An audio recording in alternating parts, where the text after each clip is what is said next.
Voltamos aqui com um papo com ela e hoje a gente conversa sobre as etnias ciganas aqui no estado de Mato Grosso, as dificuldades que essas etnias passam, a luta desse povo pelo reconhecimento e a visibilidade na nossa sociedade. Para isso a gente conversa com o comunicólogo, antropólogo e diretor de Ciência e Comunicação da Associação Estadual das Etnias Ciganas de Mato Grosso, Aloysio de Azevedo, e a diretora de Mobilização da Associação Estadual das Etnias Ciganas de Mato Grosso, a assistente social Terezinha Alves.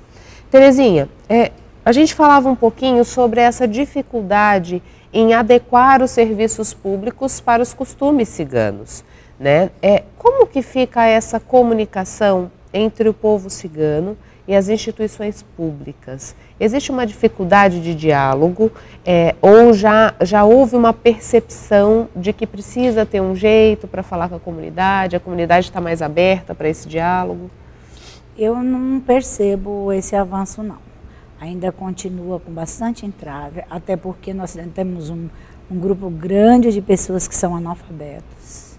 Então ele vai chegar e não vai ler os comunicados que estão nas instituições. E muitas vezes vai falar com a pessoa com o profissional, né, com o funcionário público, ele não se dispõe assim para atender, percebendo essa situação de que a pessoa não é analfabeto. Recentemente nós temos um caso em Tangará, de um tio nosso, que ele perdeu um terreno porque ele foi falado para ele que era uma coisa e no papel estava outra. E ele não teve uma pessoa para ler. Inclusive, isso é uma reivindicação que a gente está tentando ainda ver se consegue reverter, porque ele perdeu um terreno que ele pagou por ele, né? E assim também nas instituições de saúde, de escola, tudo. Geralmente quem vai, os pais vai e não são analfabetos, né?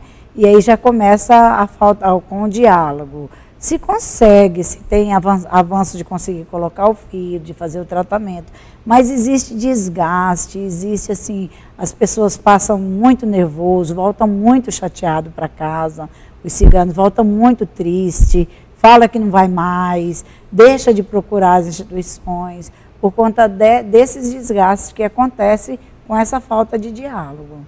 Aloysio, como entra a criação da associação no sentido de trazer melhor qualidade de vida para as etnias ciganas em Mato Grosso, né? Em que frentes a associação trabalha e o que já se pode observar dessa movimentação? A associação ela surgiu mais ou menos há 2 anos e meio, em 2017, e foi fruto também um pouco assim da própria vontade da nossa comunidade de ter também assim uma representação mais forte, mais próxima do poder público. Porque a gente vê realmente que são várias frentes. E aí a associação ela se montou nesse sentido de atuar, por exemplo, principalmente em 4 focos que a gente trabalha muito. Um dos focos é a questão da mobilização política pela igualdade racial, né, e contra o preconceito, contra o racismo que ainda existe. E além disso, a visibilidade social das comunidades ciganas para mostrar a nossa cultura, né, então um lado cultural, olha, existimos, temos uma cultura rica, milenar, que tem mais de 1000 anos, nós temos valores, nós temos saberes que precisam ser reconhecidos enquanto colaboradores da identidade nacional, porque tem muitas colaborações, né? Está aqui há mais de quase 500 anos. Depois a gente tem atuado muito no foco acadêmico-científico, né? Recentemente a gente teve uma reunião com a reitora da UFMT e nos abriu um diálogo muito interessante de possibilidade de criar cotas, não, é um programa de inclusão, mas com sobrevagas para a graduação e para a pós-graduação na UFMT. Esse diálogo já está bem avançado, então acho que é uma conquista muito boa que a gente conseguiu. Outra frente que a gente tem trabalhado, que é a educação e ciência. Além da educação e ciência, é a própria comunicação mesmo em si. Aí pensando, então, o movimento político, a ciência, a comunicação e a cultura. São 4 âmbitos que a gente tem tentado articular para poder, em várias frentes, conseguir mostrar e atuar como que as populações ciganas podem trabalhar, podem dialogar, podem se beneficiar de políticas de reparação histórica, porque também a gente fala disso, né? Fala de uma reparação histórica Por exemplo, no Brasil existiu uma política que ficou conhecida como as correrias ciganas. O que era isso? Isso muito até a década de 70, a polícia entrava nos acampamentos atirando, matando criança, e as pessoas do acampamento corriam desesperadamente, fugiam deixando para trás bens, móveis. Isso aconteceu, isso é real, aconteceu no Brasil. Não só isso, como outras coisas. Mas, então, essas políticas que a gente pensa hoje, de políticas afirmativas, né, que se fala, de inclusão na educação, no ensino superior, é uma forma de você fazer com que as pessoas ciganas sejam, de fato, incluídas na sociedade. Porque ainda há exclusão social, há desigualdade social. Apesar das pessoas ciganas hoje não serem, em sua maioria, não serem nômades mais, mas ainda assim é preciso olhar para elas como ciganas, porque a gente não deixa de ser cigano porque você fixa a residência. É a mesma coisa dos indígenas. Se o indígena sai da floresta, ele deixou de ser indígena só porque veio para a cidade. Assim também as pessoas olham muito para os ciganos. E aí a gente entra numa outra questão, que são os estereótipos. Tem duas visões muito que andam assim lado a lado e que não são verdadeiras. Uma visão, isso eu falo do imaginário geral da sociedade. Uma visão muito negativa, que são ladrões, que roubam criancinhas, que vão trapacear, vão fazer qualquer tipo de trapaça, né? E uma outra visão romântica até, que é aquela coisa da cigana sensual, da Capitu, da personagem do Machado de Assis que tem olhos de cigana oblíqua e dissimulada, do cigano que lê a mão e lê a sorte, mas de fato são são seres humanos que têm direitos e deveres, necessidades, né? Educação, saúde e por aí vai. Terezinha, quando a gente pensa nessa contribuição histórica do povo cigano que o Aloysio pontuou para a gente, o que hoje a comunidade cigana em Mato Grosso faz questão de preservar e de levar ao conhecimento do povo de Mato Grosso como sua riqueza cultural, como sua identidade, como valores que carregam até os dias de hoje? O principal é a união entre os grupos e a defesa familiar. Isso aí a gente não perdeu. No meu grupo familiar, nas minhas irmãs, como eu tenho um irmão, a gente se reúne todo mês, o terceiro domingo do mês, é obrigatório essa reunião, que nós nos encontramos, nós almoçamos junto, como somos cristãos, nós fazemos oração uns pelos outros, e não pode faltar nenhum representante de nenhuma das famílias. Então isso é uma coisa muito forte. E assim também, como os ciganos foram obrigados a ser nômades, né, porque ele não foi nômade porque ele quis, ele praticamente foi expulso aqui ali. Ele também tem deixado de ser nômade obrigatoriamente, porque as condições ficaram tão precárias para os negócios, que aí a economia, a situação do país, estou dizendo no Brasil, né, que também força um pouco a parar e morar. E aí a gente entra numa questão muito séria, porque pela primeira vez eu ouço falar que haverá uma inclusão de ciganos nos programas de habitação. Então isso para mim soa como a coisa mais linda do mundo. De ser também abarcado por esses programas sociais, né? Programas sociais. Aloysio, em maio a gente vai ter uma programação das festividades da data que marca a data do povo cigano.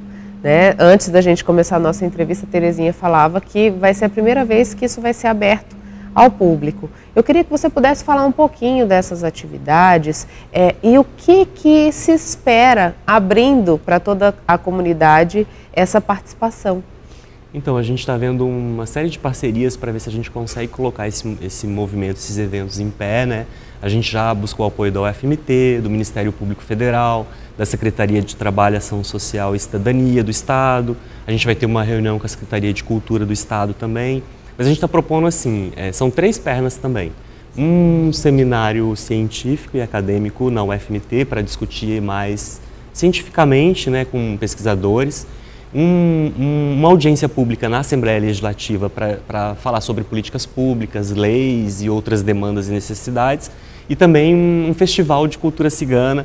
Aí a gente está pensando numa exposição de fotografias, com uma mostra de cinema, também com alguns filmes, e aí também uma noite cultural com música e dança cigana.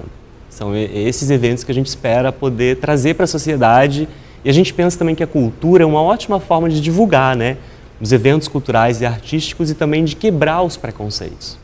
Terezinha, nesse movimento, né, de dar voz e vez ao povo cigano,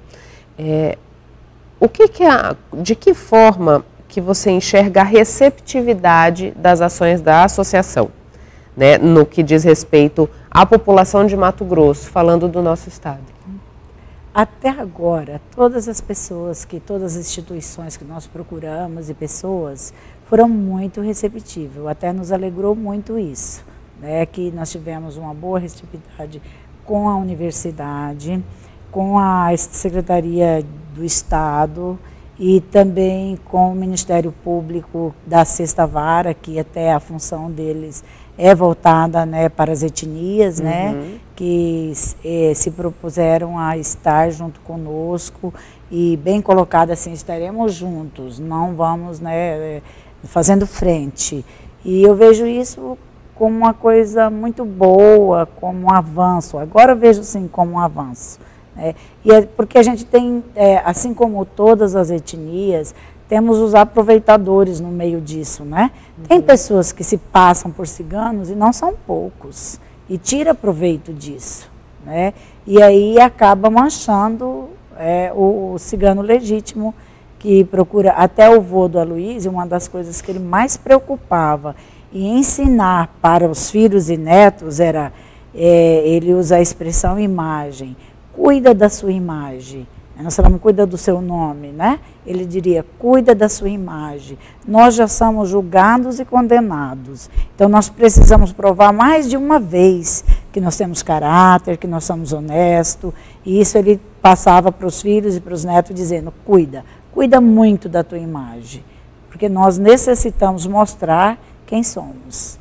E eu penso que com a associação, e aí eu parabenizo o Aloysio, porque ele tem uma luta inconstante, né?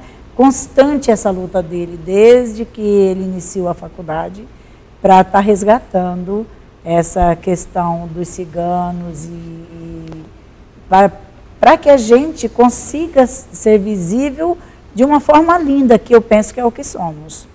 Aloysio, hoje nós temos quantas etnias ciganas em Mato Grosso?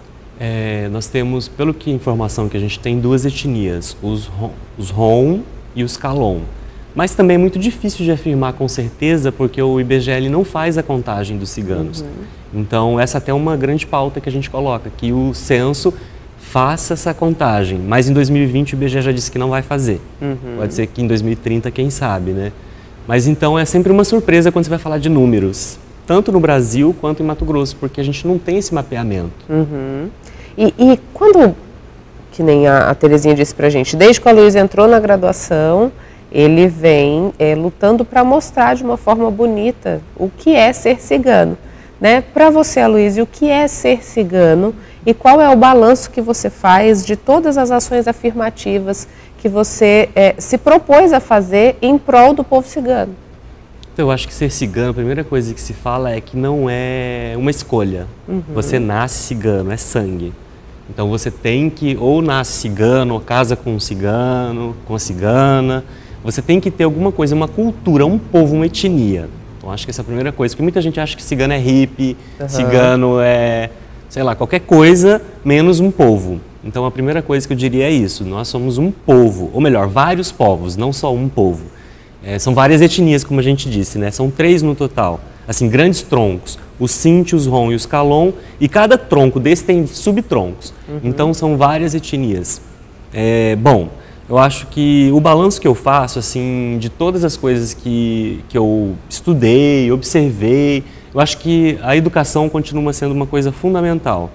Acredito que se a gente consegue dar um salto educativo com as comunidades ciganas, eu acredito que a gente tem finalmente a inclusão que a gente quer, né, em todos os sentidos.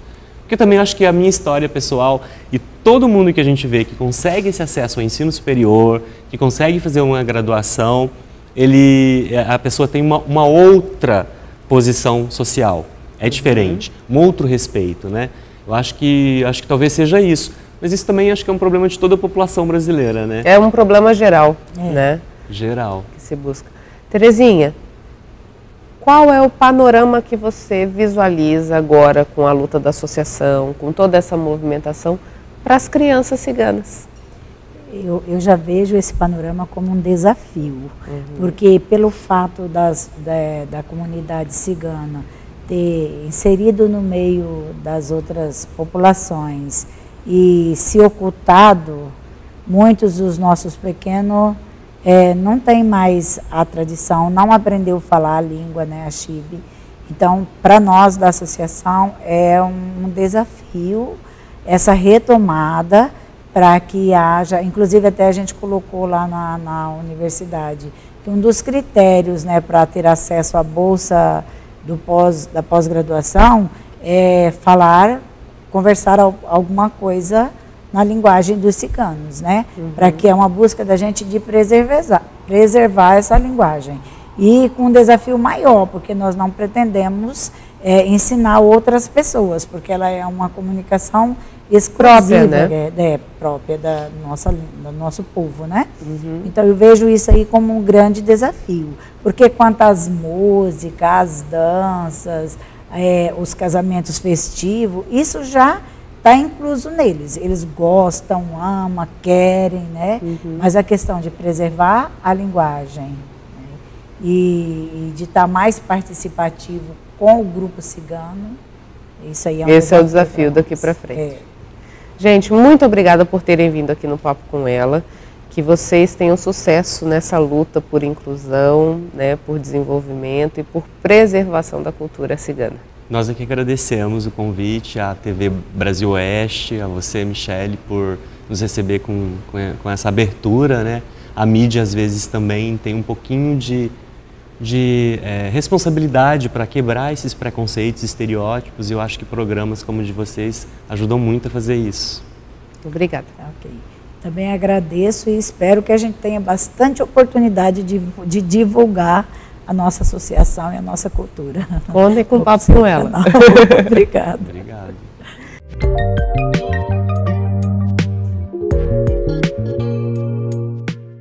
Pérolas Negras, as mulheres de Vila Bela na luta pela afirmação da identidade étnica é a nossa dica literária de hoje. De autoria de Silviane Ramos Lopes da Silva, o livro é fruto da conclusão de uma pós-graduação em História. Silviane aborda no exemplar principalmente a história das anciãs vilabelenses e a relação de respeito estabelecida com os mais velhos.